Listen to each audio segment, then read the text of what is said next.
제가 드리고 싶은 말은 이런 전체적인 문제를 정확히 짚고 여러 가지 경험을 해본 사람들이 그 문제를 잡을 수가 있어요. 그렇기 때문에 성형, 미용 쪽에서도 한 분야뿐만이 아니라 다른 분야도 같이 종합적으로 봐셨던 원장님들에게 상담을 먼저 들은 후에 그 다음에 시술 내용을 결정을 하는 것이 좋습니다. 안녕하세요, 금손 의사입니다. 오늘은 좀 재밌는 얘기를 해보려고 해요. 초반에 인테리어를 시작하고 병원을 오픈할 때 화장실에 냄새가 난 적이 있었거든요. 그래서 화장실에서 냄새가 나는데 이거를 고치기 위해서는 과연 누구를 부를 것이냐 하는 것이 문제였죠. 그때 우리 직원이 냄새를 잡는 사람을 불러주세요 라고 그랬어요. 근데 인터넷을 검색을 해보면은 냄새를 잡는 사람이라는 그런 사람은 없습니다. 그러면은 그 원인을 제가 찾아야 되거든요. 싱크대에서 나는가, 아니면 하수구에서 나는가, 아니면 변기 쪽에서 나는가. 우선 처음에는 이제 하수구랑 싱크대를 하시는 분을 불렀습니다. 자기는 하수구, 싱크대 냄새 나는 거는 100% 잡을 수 있다는 거예요. 내시경도 해보고 다 갈았어요. 갈았는데도 냄새가 그대로 온 거예요. 냄새가 안 잡히지 않았냐 그랬더니 그분 하시는 말이, 내가 잡은 하수구에서는 냄새가 안 나니까 돈을 달라 이거죠. 저는 억울했지만 돈을 드렸죠. 어쨌든 그분이 열심히 하신 건 맞으니까. 그 다음에는 변기 하시는 분을 불렀어요. 물론 미리 전화를 해서 물어봤죠. 정말 냄새 잡히냐? 화장실 냄새는 100% 잡는다. 그래서 정말 변기를 다 드러내고 바닥 시공을 다시 하고 변기까지 갈아 넣었어요. 그런데 냄새가 그대로 나는 거예요. 그래서 내가 냄새가 하나도 안 잡혔습니다 했더니, 아니 나는 변기를 수선을 했기 때문에 변기 수선비를 달라는 거예요. 어쩌겠어요. 다시 드렸죠. 결국 나중에 찾다가 다른 사람을 부르고 했더니 환풍구랑 어떤 틈새에서 냄새가 나는 부분이 있었어요. 결국에는 3번이나 실패를 한 다음에 결국 냄새를 잡게 됐죠. 근데 지금 환자들이 와서 물어보는 걸 보면은 그런 환자분들이 되게 많아요. 얼굴에 무엇이 필요한지를 자기들이 선택을 하게 되죠. 제 얼굴에는 울살을 하면 되나요? 제 얼굴에는 써바지를 하면 되나요? 기미가 있으니까 토닝을 해야 되나요? 물론 치료가 다 안 됩니다. 하지만 그 병원에서 시술을 다 했는데 다 비용은 지불을 해야겠죠. 제가 드리고 싶은 말은 이런 전체적인 문제를 정확히 짚고 여러 가지 경험을 해본 사람들이 그 문제를 잡을 수가 있어요. 내가 딱 와서 봤더니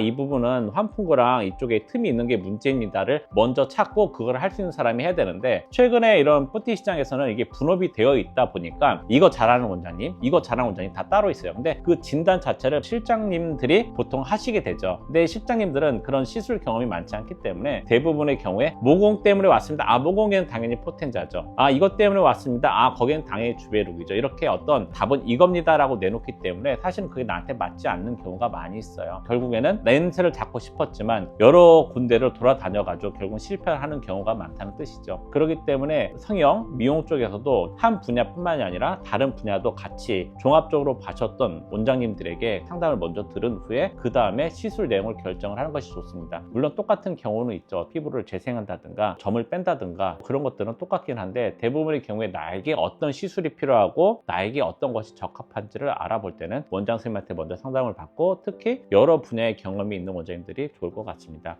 난 눈을 바꾸고 싶다라고 했을 때 눈만 파시는 원장님들은 괜찮습니다. 코를 바꾸고 싶다, 코만 하시는 원장님, 정말 잘하시는 원장님한테 가는 것도 괜찮습니다. 하지만은 종합적인 문제가 있을 때 내가 노화가 되어 있다, 좀 세련되게 바뀌고 싶다, 좀 더 젊어지고 싶다, 아니면 또 유지를 하고 싶다, 그렇게 두리뭉실한 하지만 젊어지고 싶은, 하지만 예뻐지고 싶은 이런 경우에는 여러 가지 경험을 많이 하시는 원장님에게 가셔서 직접 상담을 받는 것을 추천드립니다. 오늘은 여기까지 하고 다음에 또 다른 얘기로 찾아뵐게요. 감사합니다.